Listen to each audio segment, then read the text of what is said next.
So hello guys, welcome to my YouTube channel. In this video we are going to cover Portuguese rise and fall.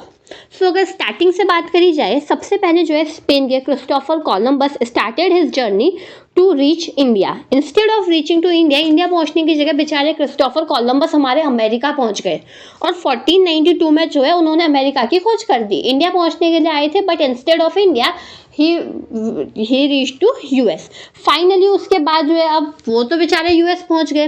उसके बाद जो है Vasco da gamma थे जो हमारे Portugal के, उन्होंने सोचा क्यों ना मैं जर्नी स्टार्ट करूं। तो फिर वास्को डी गामा ने अपनी जर्नी स्टार्ट करी और वो बिल्कुल सही जो है 20 मई 1498 में जो है इंडिया पहुंच गए। इंडिया वो सबसे पहले कहाँ पहुंचे थे?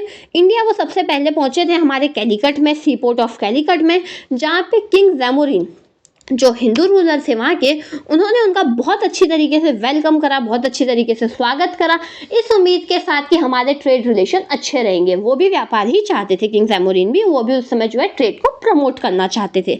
आए तो थे पोर्चुगीज यहाँ ट्रेड करने के लिए, पर जाते जाते वक्त के साथ बीतते उन्होंने यहाँ पे अपना रूल स्टैब्लिश करने की कोशिश करी, जिसके बारे में हम क्या करेंगे आगे डिस्कस। तो सबसे पहले मैंने आपको वास्को डी गामा के बारे में बता दिया। क्रिस्टोफर कोलंबस बेचारे इंडिया ढूंढने निकले थे बट वो यूएस पहुंच गए और वास्को डी गामा 1498 में जो है उन्होंने इंडिया की खोज कर दी। उसके बाद जो है वास्को डी गामा जब पहली बार यहाँ आए तो वो 3 महीने के लिए इंडिया में रुके थे। 3 महीने इंडिया में रहने के बाद with the help of rich cargo की मदद के साथ जो है वो वापस यूरोप गए। उन्होंने उस कार्गो को जो है यूरोप में बेच दिया और उन्हें अपनी जर्नी से भी 60 टाइम्स का प्रॉफिट हुआ। 60 टाइम्स का उन्हें क्या हुआ? प्रॉफिट हुआ। उनकी तो चांदी लग गई थी, खैर बहुत अच्छा कमीशन मिला उन्हें। उसके बाद जो है वास्को डी गामा का जब पहली बार इतना प्रॉफिट हुआ था तो दूसरी बार कैसे ना आए? वास्को डी गामा फिर से इंडिया आए 1501 एडी में और उन्होंने इस बार तो अपनी ट्रेडिंग फैक्ट्री स्टैब्लिश कर ली। कहाँ? कन्नौर में। Vasco da Gama revisited India in 1501 AD and established a trading factory at Kannur. तो फिर इसकी वजह से जो है क्या हुआ ना, जो उन्होंने फैक्ट्री स्टैब्लिश करी यहाँ पे, इसने बहुत बड़ी मदद करी इंडिया और पोर्चुगल के बीच में जो है ट्रेड लिंक को स्टैब्लिश करने के लिए। ये यहाँ पे एक इंपॉर्टेंट पॉइंट है। यहाँ पे the arrival of 3 ships under Vasco da Gama led by Gujarati pilot named Abdul Mijat at Calicut in May 1498 profoundly affected the course of Indian history. ये जो है एक डायरेक्ट लाइन मैंने उठा रखी है यहाँ पे ब्रीफ ऑफ मॉडर्न हिस्ट्री से रिलेटेड, उससे स्पेक्ट्रम की बुक से। तो फिर इस पॉइंट को यहाँ पे देख लेना कि वो किसके साथ आए थे, क्योंकि कभी कभी क्वेश्चन आ भी जाते हैं ऐसे। उसके बाद जो है अब वो यहाँ पे आ गए थे, उन्होंने फैक्ट्री भी स्टैब्लिश कर दी। तो फिर जिस समय वो आए थे ना, उस समय जो है इन लोगों के कुछ मेजर जो है ट्रेडिंग सेंटर बन चुके थे, इंपॉर्टेंट ट्रेडिंग सेंटर थे पोर्चुगीज के। तो फिर इंडिया में उनके मेजर ट्रेडिंग सेंटर्स जो पोर्चुगीज के थे वो थे हमारे कोचिन में, कन्नौर में और कैलीकट में। यहाँ पे उनके जो है मेजर ट्रेडिंग सेंटर्स थे। अगर पोर्चुगीज कैपिटल की बात करी जाए, क्योंकि जब वो इंडिया में आए हैं सब कुछ एक तरीके से अपना एम्पायर स्टैब्लिश करने के इंटेंशन से जो आए हैं, तो फिर उनकी ऑब्वियसली बात है कैपिटल होगी। तो उनकी कैपिटल इंडिया में थी यहाँ पे हमारी क्या?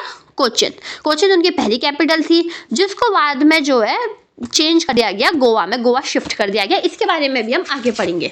यहाँ पे बात करी जाए तो इन लोगों की पॉलिसी बिल्कुल भी जैमोरिन को पसंद नहीं आ रही थी, क्योंकि ये पूरी मोनोपॉली चाहते थे ट्रेड के ऊपर, सब जगह मेरा ही राज हो, अरेबियन सी में मेरा ही राज, इंडियन ओशन में मेरा ही राज।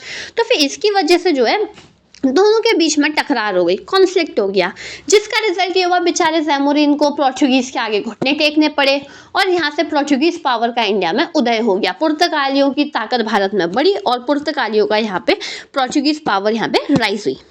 इसके बाद बात करी जाए, अब पोर्चुगीज पावर राइज तो हो चुकी थी यहाँ पे, उन्होंने जैमोरिन को हरा दिया था, तो अब उनको एक अच्छा लीडर भी चाहिए था इंडिया में अपना, क्योंकि ऑब्वियस सी बात है कि एम्पायर को रूल करने के लिए कोई ना कोई तो चाहिए। तो फिर उन्होंने जो है 1505 में अपने first Portuguese governor Francisco de Almeida को अपॉइंट करा। 1505 में जो है फ्रांसिस्को दी अल्मीडा को यहाँ का जो है गवर्नर बना दिया गया था। पहले थे ये, और ये पॉइंट ऑफ एग्जामिनेशन के पॉइंट ऑफ व्यू से इंपॉर्टेंट होता है। अब इनका जो है ना मेजर जो इनको टास्क दिया गया था वो यही था, जो पोर्चुगीज की पहले से ही एक स्ट्रेटेजी रही थी, वो सबसे पहले पानी में राज करना चाहते थे, वो सी के ऊपर राज करना चाहते थे। तो फिर इनसे कहा गया भाई देखो हमने तुमको गवर्नर जनरल तो बना दिया है, लेकिन तुम्हारा काम यहाँ पे ये रहेगा कि तुम्हें कैसे ना कैसे इंडियन ओशन के ऊपर मोनोपोली स्टैब्लिश करनी है भाई। हमारा पोर्चुगीज का ही एक तरफा राज होना चाहिए, यानी कि कोई दूसरा भी आके ट्रेड कर ले, इन रास्तों को भी ढूंढ ले। तो फिर इस वजह से जो है सोचते सोचते फ्रांसिस्को दी एल्मीडा ने एक ब्लू वाटर पॉलिसी अपनी स्टार्ट करी, जिसका जो है श्रेय, ब्लू वाटर पॉलिसी का पूरा श्रेय भी इन्हीं को जाता है। ब्लू वाटर पॉलिसी जो है, या जिसको हम कार्टेज सिस्टम भी कहते हैं, इसके कुछ इंपॉर्टेंट फीचर्स थे। कंपनी उनसे कहती थी, लोगों से जो स्मॉल ट्रेडर्स थे या कोई भी थे जिन्होंने इंडियन ओशन के थ्रू अगर ट्रेड करना है, तो फिर उनको जो है कंपनी एक वो देती थी, लाइसेंस टाइप का इशू किया जाता था, जिसमें कहा जाता था कि आप जो, आपकी सेफ्टी की पूरी जिम्मेदारी हमारी रहेगी, हम आपको पायरेट से भी बचाएंगे, हम आपको समुद्र के हर खतरे से बचाएंगे। और जो इनकी, जिसके पास लाइसेंस नहीं होता था, उसके शिप ये कैप्चर कर लेते थे, जिसकी वजह से जो है पोर्चुगीज़ का इंडियन ओशन के ऊपर तो एक मोनोपोली स्टैब्लिश हुई गई थी। उन्होंने अपना एक दबदबा जो है स्टैब्लिश कर दिया था। ऑल्सो जो लॉन्ग रूट के शिप थे which use to stay in Portuguese control port in their way to state of Malacca, तो फिर जो है यहाँ पे रास्ते में रुकते थे स्टेट ऑफ मलक्का में जाने के लिए, उनको भी जो है ये कार्टेज लेना पड़ता था। और जो नहीं लेते थे उनका तो मैंने आपको पहले ही बता दिया था कि वो उनके कार्गो कैप्चर कर लेते थे। फ्रांसिस्को दी एल्मीडा को जो है द ग्रेट डोम फ्रांसिस्को के नाम से भी जाना जाता है। इनकी लाइफ में रिलेटेड बस यही अचीवमेंट है। 1505 में इंडिया के पहले पोर्चुगीज गवर्नर जनरल बन गए थे फ्रांसिस्को दी एल्मीडा। उसके बाद जो है दूसरा, जो यूपीएससी के पॉइंट ऑफ व्यू से, स्टेट पीसीएस के पॉइंट ऑफ व्यू से भी इंपॉर्टेंट है, इनकी ब्लू वाटर पॉलिसी, या जिसको हम कार्टेज सिस्टम भी कहते हैं। और ये लाइसेंसिंग सिस्टम जो क्रिएट हुआ था ना, ये हमारा हुआ था 1502 में स्टार्ट क्रिएट करा था इन्होंने लाइसेंसिंग सिस्टम को। फ्रांसिस्को दी एल्मीडा के बाद जो है, अब एक तरीके से कहा जाए तो पोर्चुगीज पावर यहाँ पे बिल्कुल ही अच्छे से स्टैब्लिश नहीं हो पाई थी इनके टाइम तक। हाँ, इन्होंने इंडियन ओशन के ऊपर मोनोपोली हासिल करने में मदद तो करी, बट वो ताकत अभी पोर्चुगीज के पास नहीं थी, पुर्तगालियों के पास भारत में नहीं थी। फिर उसके बाद हमारे अल्फोंसो इंडिया के, पोर्चुगीज के जो है सेकंड गवर्नर जनरल बन के इंडिया में आए। अल्फोंसो दी के बारे में बात की जाए, 1503 में वो सबसे पहले इंडिया आए थे, फिर वो वापस चले गए, पता नहीं क्यों। 1506 में वो दोबारा इंडिया आ गए। 1509 में उनको जो है सेकंड गवर्नर जनरल बना दिया गया था पोर्चुगीज इंडिया का। 1509 से लेकर 1515 तक उनका टेन्योर रहा as a governor general of Portuguese in India. इनने जो है इनकी बहुत बड़ी बड़ी अचीवमेंट्स थी, बहुत मेजर अचीवमेंट्स थी इनकी, जिसकी वजह से कहा जाता है कि यही बंदा वो था जिसने पोर्चुगीज पावर का इंडिया में राइज करा। इनके अचीवमेंट्स के बारे में कहा जाए तो 1510 conquered Goa from the ruler of Bijapur. Bijapur के रूलर से जो है 1510 में इन्होंने जो है गोवा को कैप्चर कर लिया। 1511 में ही conquered Malacca on the Malay peninsula. Malay peninsula में इन्होंने मलक्का को जो है कॉन्कर कर लिया।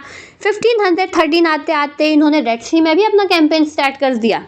1514 पीस विद कैलिकट के साथ एक पीस ट्रीटी एक तरीके से समझ लीजिए वो साइन हुई।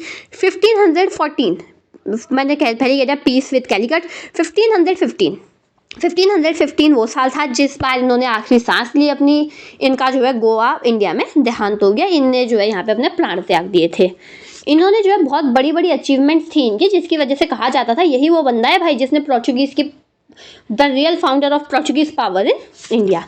इसके बाद भी जो है हमारे गवर्नर जनरल बनते गए, बट उनका कोई ऐसा इतना बड़ा कंट्रीब्यूशन नहीं रहा जिसको हम याद करें या जो हमारे सिलेबस में है अभी। उसके बाद जो है 9th गवर्नर जनरल जो बने, उनका जो है बहुत बड़ा योगदान था यहाँ पे नुनो दी चुन्हा का। तो फिर इन्होंने क्या करा ना, कैपिटल ही बदल दी। लोगों ने ब्लू वाटर पॉलिसी स्टार्ट करी, किसी ने कुछ करा, इन महाराज ने कैपिटल ही शिफ्ट कर दी। इन्होंने जो है कोचिन से कैपिटल गोवा पहुंचा दी 1930 में, जो आगे की स्लाइड्स में भी मैंने मेंशन कर रखा है। वहाँ पे हम लोग इस टॉपिक को दोबारा से रिवाइज करेंगे। अब इसके बाद बात की जाए पोर्चुगीज गिफ्ट टू इंडिया की। पोर्चुगीज आए थे, खाली हाथ तो बिल्कुल नहीं आए। कोई भी अगर एक दूसरी जगह से अगर दूसरी जगह में जा रहा है, ऑब्वियस सी बात है वो अपना कल्चर, अपना रिलीजन, अपना सब कुछ अपने साथ लेके आता है। तो फिर वो चीज़ें यहाँ पे ऑब्वियस सी बातें फैलती हैं। इसमें जो है इनका सबसे मेजर अगर कहा जाए 1542 में सेंट फ्रांसिस्को जेवियर इंडिया में आए। ये यूपीएससी में एक बार आ चुका है, मे बी ये फिर रिपीट हो, मे नॉट भी, कुछ भी हो सकता है। तो फिर 1542 में सेंट फ्रांसिस्को जेवियर इंडिया में आए। वो इंडिया में आए थे अफोंसो दी सूजा के साथ। तो पोर्चुगीज ने जो है इंडिया में टोबैको को इंट्रोड्यूस करा, गुटखा, टमाटर, पता नहीं उससे पहले शायद इंडियंस के पास टमाटर ना हो, पोटैटो, आलू भी यही लेके आए पुर्तगाली भारत में, मिर्च, इन सब चीज़ों का क्या लेके आए, वो कल्टीवेशन लेके आए। अब उसके बाद 1556 आते आते पोर्चुगीज ने जो है यहाँ पे फर्स्ट प्रिंटिंग प्रेस भी स्टैब्लिश कर दी अपनी। कहाँ पे स्टैब्लिश करी उन्होंने? गोवा में उन्होंने अपनी पहली प्रिंटिंग प्रेस को भी स्टैब्लिश कर दिया। अब उसके बाद अगर बात करी जाए सेंट फ्रांसिस्को जेवियर के बारे में, थोड़ा अगर टाइम उनकी लाइफ हिस्ट्री के बारे में दिया जाए, तो सेंट फ्रांसिस्को जेवियर बिल्कुल भी एक तरीके से कहा जाए पहले वो सिर्फ मुस्लिम्स को लेके हॉस्टाइल थे, मतलब लाइक वो उनको कन्वर्ट ज़्यादा करना चाहते थे। इवन पोर्चुगीज जो है अकबर के दरबार में भी गए थे 3 बार, उसके बाद वो जहांगीर के कोर्ट में भी गए, बट उनकी सारी उम्मीदें जो है शाहजहां ने तोड़ दी। उनको तब समझ में आ गया भाई इंडिया के मुगल रूलर्स क्रिश्चियनिटी में कभी कन्वर्ट नहीं होंगे। लेकिन अकबर ने उनको बहुत प्यार से, बहुत इज्जत दे के बुलाया था, जिसकी वजह से उनके दिल के अंदर एक आस थी, मे बी क्या पता अकबर हम पूरी इंडिया की मुगल रॉयल फैमिली को कन्वर्ट करने में कामयाब हो जाए, बट बेचारे ऐसा कर नहीं पाए। उसके बाद बात की जाए सेंट फ्रांसिस्को जेवियर की रिलीजियस पॉलिसी को लेके कहा जाए थोड़ा हार्श था इनका। वो पहले सिर्फ मुस्लिम्स की तरफ हॉस्टाइल थे, बट फिर बाद में हिंदूज की तरफ भी हॉस्टाइल होने लग गए। इन्होंने कैसे भी करके ये सिर्फ और सिर्फ अपना रिलीजन यहाँ पे फैलाना चाहते थे। पोर्चुगीज ने जो है इनको मुस्लिम रूलर्स का भी उस समय, जैसे मैंने आपको पहले भी मेंशन करा, जहांगीर, अकबर, सबके कोर्ट में ये गए थे, इनको काफ़ी अच्छा ट्रीटमेंट उन लोगों का भी था, मुस्लिम रूलर्स का भी बहुत अच्छा सपोर्ट था, जहांगीर का, अकबर का। बट ऐसा क्या हुआ कि उसके बाद इनको सपोर्ट करना बंद कर दिया जहांगीर ने। उसका सबसे मेन कारण था इंग्लिश ईस्ट इंडिया कंपनी। सबसे पहली बात कही जाए तो 1608 में जो है कैप्टन विलियम हॉकिंस इंडिया आ गए थे अपने शिप हेक्टर में, और वो पहुंच गए सूरत में।